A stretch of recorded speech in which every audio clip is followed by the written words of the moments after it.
In this week's edition of Life Changes, I'm talking to Sandra Smith. Sandra, can you start by telling us about where you now live? Your cottage is absolutely beautiful. Thank you. We've been living here for 10 years now, but the cottage didn't look anything like this when we first moved in.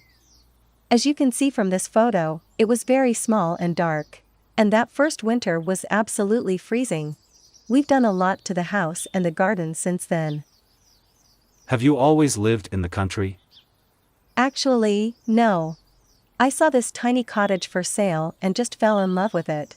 My husband and I left our jobs with good salaries and our warm house in the city, and moved down here.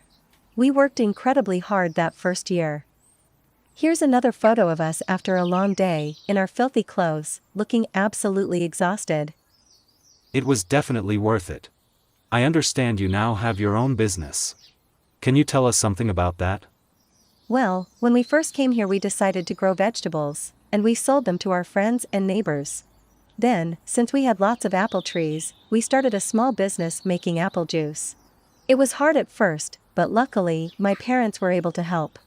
They invested some of their savings into the business, and my husband inherited some money from his grandfather. We've been making apple juice and selling it in farmers markets for 5 years now, and we've slowly built up the business.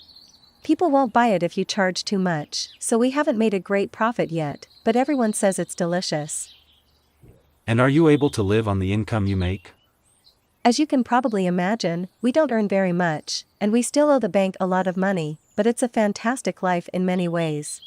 We haven't been able to afford expensive vacations, but I'm positive our children have had a very happy childhood here.